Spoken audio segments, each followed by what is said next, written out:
안녕하십니까. 오늘은 공포에 대해서 말씀을 드려보도록 하겠습니다.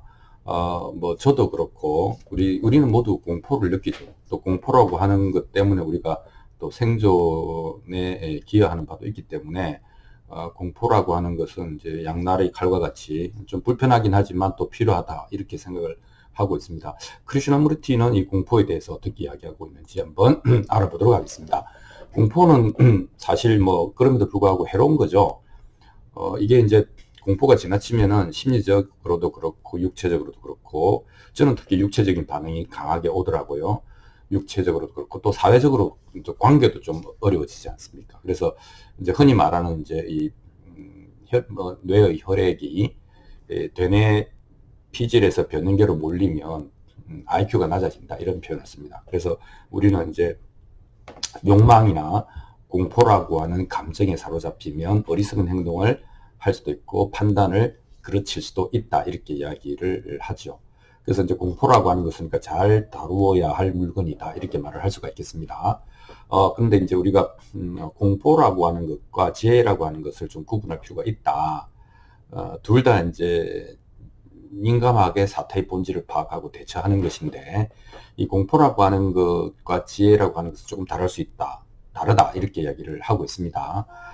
공포라고 하는 것은 이제 무엇보다도 기억과 관련된 감정이다 이렇게 이야기를 합니다. 즉 이제 내가 미래의 어떤 일에 대해서 공포스럽게 느낀다고 하는 것은 그걸 분석해 보면 기억에 의존하고 있다는 것이죠. 과거에 어떤 나쁜 일이 있었구나.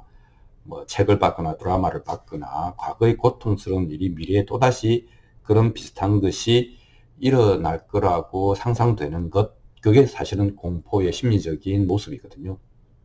그게 이제 두려움이 되는 것이죠. 그러니까 과거의 기억이 미래의 두려움이 되는 것이죠. 그래서 우리가 이제 확실한 것은 모르는 것에 대해서 두려워할 수는 없다라고 하는 것이죠. 모르는 것을 두려워하는 경우는 조금 더 들어가 보면 자기가 갖고 있는 최대한의 두려움을 상상해서 이 모르는 속에 그런 일이 일어날 것이다 라고 생각을 하는 것이니까 공포는 명백하게 심리적 차원의 문제다 이렇게 이야기를 할 수가 있겠습니다. 그래서 이 공포는 단순한 기억뿐만 아니라 기억을 가공하거나 부풀리기도 하죠. 그래서 이 기억을 기반으로 해서 상상하거나 부풀리거나 판단하거나 유추하는 사고의 전체 과정이 공포를 어떻게 보면 만들어낸다 이렇게 이야기를 할 수가 있겠습니다. 또 다르게 이야기하면 생각이 공포를 만들어낸다 이렇게 이야기를 할 수 있겠습니다. 자, 그러면 공포 말고 수백만 년 동안 생명체가 살아왔던 어떤 생존의 지혜라고 하는 것도 있을 텐데 그것은 무엇일까? 그건 명백하게 변형계의 일인 것처럼 보입니다. 그러니까 신경계죠. 직접적인 위협에 대한 신경계의 자동 리액션 정도가 되겠습니다. 뱀 보면 그냥 피하고 자동차가 달려오면은 저 자동차가 역주행을 하든 뭘 하든 나는 우선 피하고 보지 않습니까? 그건 리액션이죠. 그래서 이거는 사고 과정을 거친 것은 아니다. 그러니까 기억과 그 기억이 주는 상상과 유추, 논리적인 결론 이런 걸 따르는 것이 아니고 반사 행동에 가까운 것이죠. 그래서 이건 편도체라고도 이야기할 수 있는데 먼저 행동하고 뒤에 분석한다 이렇게 되겠습니다. 이제 부처님 같은 경우는 이제 이 세계가 어떻게 생겼고 이유가 뭐냐라고 형이상학적인 질문에 대해서 이제 그런 이야기를 하잖아요. 독화살을 맞은 사람이 이 독화살을 분석하다가 시간을 다 보내면 독이 퍼져 죽을 것이다. 독화살을 맞은 사람이 제일 먼저 해야 될 것은 화살을 뽑고 독을 몰아내는 것이다. 이렇게 이야기를 했죠. 그러니까 이 공포라고 하는 감정도 우리가 이제 그거를 그 사고 과정으로 생각하느냐, 사고 과정으로 보느냐, 아니면 신경계의 리액션으로 보느냐에 따라서 우리는 다르게 공포와 지혜로 나눠질 수 있다. 이렇게 말하는 것입니다.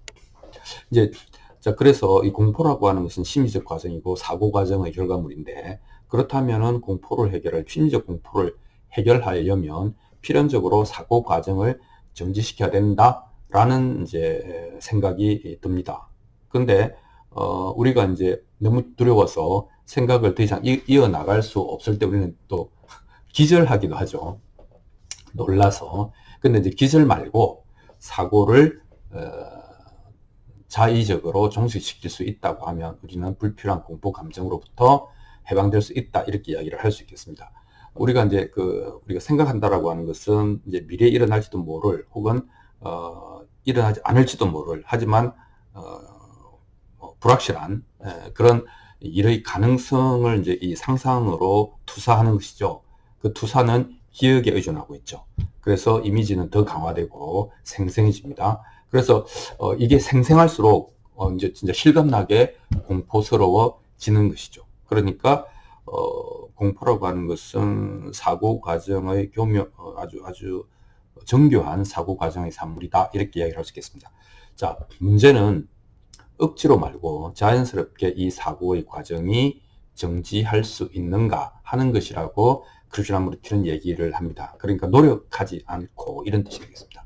우리 인간은 뭐든지 원하는 게 있으면 노력해라, 이게 그냥 ABC처럼 룰처럼 되어 있는데, 이제 노력한다라고 하는 것은 그 의지와 의지가 부딪혀서 특정한 어떤 의지를 억압하고 저항을 일으키는 긴장관계를 나타내기 때문에 저항이나 또는 정지하려는 의지 또한 이 생각이 만들어낸 것이다. 그러니까 이 프레임으로는 공포가 멈추어지지 않는다, 사고가 정지하지 않는다, 이렇게 이야기를 할 수 있겠습니다. 그러면 우리가 이제 알아야 될 건 뭔가 하면 생각이 어떤 과정으로 어떤 방식으로 공포를 만들어내는가 하는 것입니다. 그래서 도저히 생각이 왜 공포를 만들어내는가. 그러니까 우리는 이제 여기서 서로 의존하고 있는 대립 개념을 찾아낼 수 있게 됩니다. 그러니까 동전은 한 면으로만 이루어지지 않지 않습니까? 반드시 그 뒷면이 있습니다. 그래서 우리는 그 공포가 일어나는 그 공포 감정의 뒷면을 보니까 쾌락이라고 하는 것이 있더라. 그래서 공포가 마이너스 감정이라고 하면 쾌락은 플러스 감정이고, 이 동전의 한쪽이 공포라고 하면 다른 한쪽은 쾌락이더라 라고 하는 것을 발견했습니다. 그래서 그 생각하는 과정이 공포를 만들어내는 것은 생각하는 과정이 쾌락을 만들어내는 것과 어떻게 보면 구조적으로는 같다. 이 두 개가 만나서 제로가 되면 진정한 의미의 공포가, 심리적 공포가 사라진다, 이렇게 이야기할 수 있겠습니다. 자, 그러면 이 공포와 쾌락이 어떤 식으로 연결되어 있는가 하는 것을 생각해 봐야 되겠죠. 그래서 이제 쾌락이다라고 하는 것은 우리가 이제 말초적인 쾌락, 막 피부의 그 쾌락, 그다음에 뭐 먹는 거, 보는 거, 듣는 거 다 이제 쾌락이 있죠. 근데 그게 이제 시간을 투입하면 이렇게 됩니다. 그때 좋았다, 이가. 그때 좋았잖아. 그러니까 한 번 더 하자. 또 되풀이하자. 이렇게 되는 것이죠. 그러니까 공포가 과거의 기억에 의존하고 있는 것만큼이나 쾌락이라고 하는 것도 그 사고 과정으로 보면 과거의 기억에 의존하고 있다. 하나는 공포라고 하는 것은 과거의 기억이 되살아나는 것을 싫어하는 것이고, 쾌락이라고 하는 것은 과거의 기억이 되살아나는 것을 반기는 것이죠. 그 차이가 있을 뿐 과거의 기억에 의존하고 있다라고 하는 공통점이 하나 있고요. 두 번째는 이 쾌락이라고 하는 것은 반복하기를 원하는 것이죠. 재현되기를 원하는 것이죠. 그게 중요한 속성이다, 이렇게 이야기를 할 수 있겠습니다. 하지만 우리가 여기서 이제 확인할 수 있는 것은 아무리 좋은 것이라도 두 번, 세 번 반복되면은 쾌락의 효용은 떨어진다 하는 것도 우리가 짚고 넘어가야 될 것 같습니다. 그러니까 이제 직관적으로 그래서 공포와 쾌락은 서로 상관이 있다. 쉽게 말하면 뭐 기대하는 게 없으면 실망도 없다.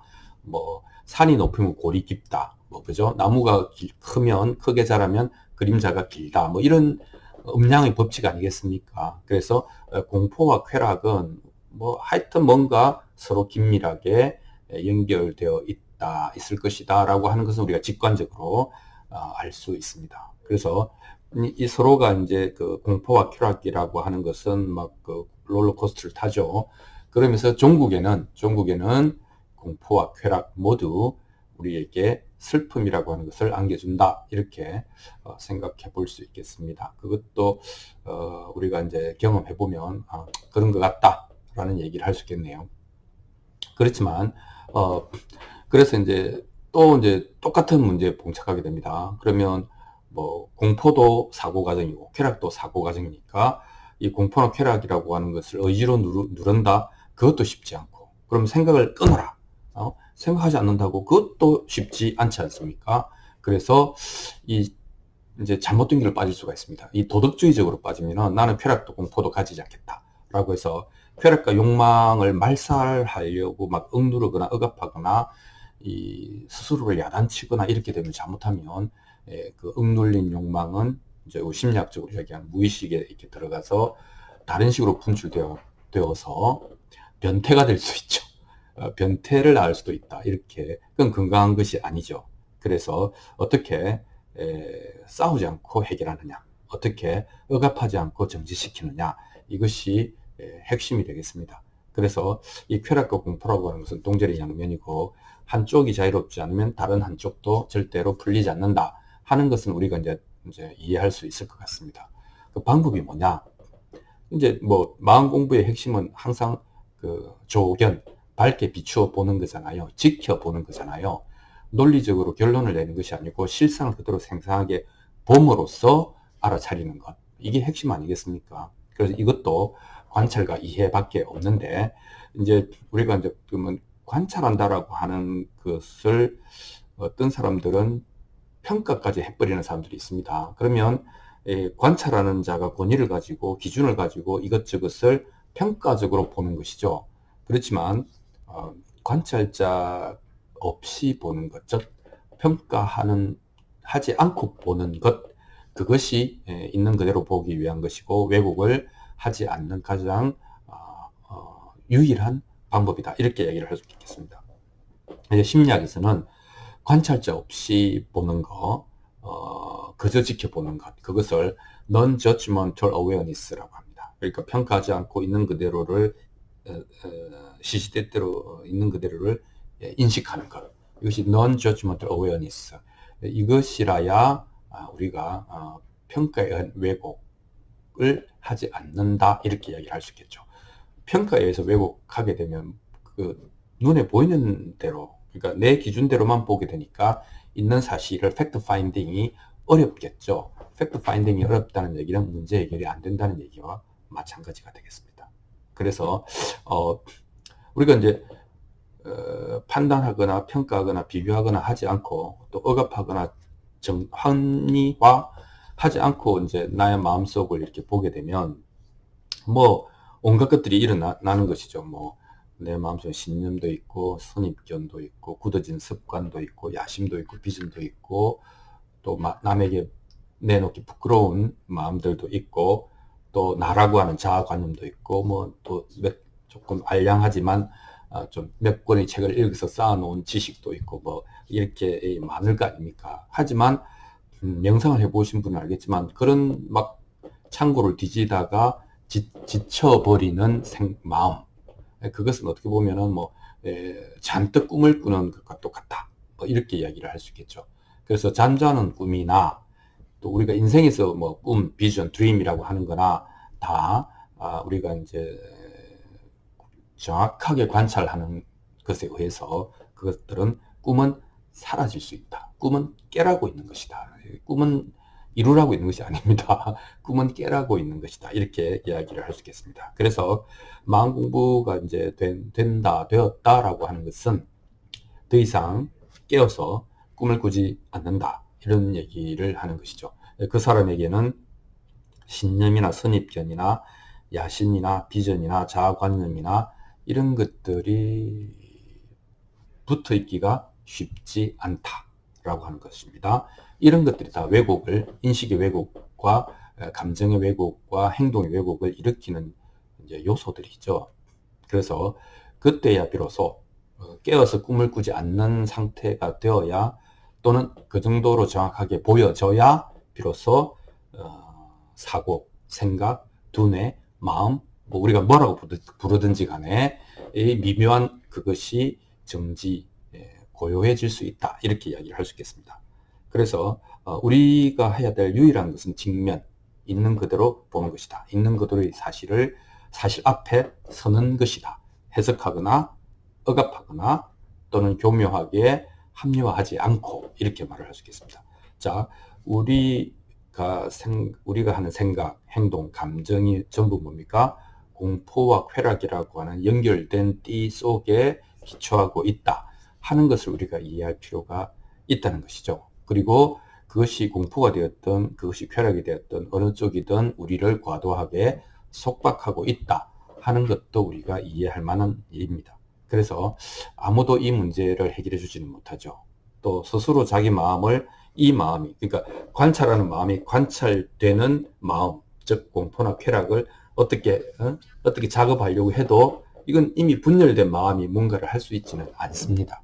그러니까 아무도 해결해 주지 못하며 그 다음에 또 그 분열된 마음으로는 특정한 마음을 다스릴 수 없다는 것, 그리고 이 모든 과정들이 명백하게 보여졌을 때 이 사고 과정은 저절로 멈추게 된다는 것, 뭐 그런 것들을 이해하고 경험해 가면서 우리는 공포와 더불어 쾌락으로부터 모두 다 벗어나면서 자유로워질 수 있다, 이렇게 이야기를 하고 있습니다. 크리슈나무르티의 그 공포와 쾌락에 대한 얘기를 오늘 여러분들과 나누어 보았습니다. 감사합니다.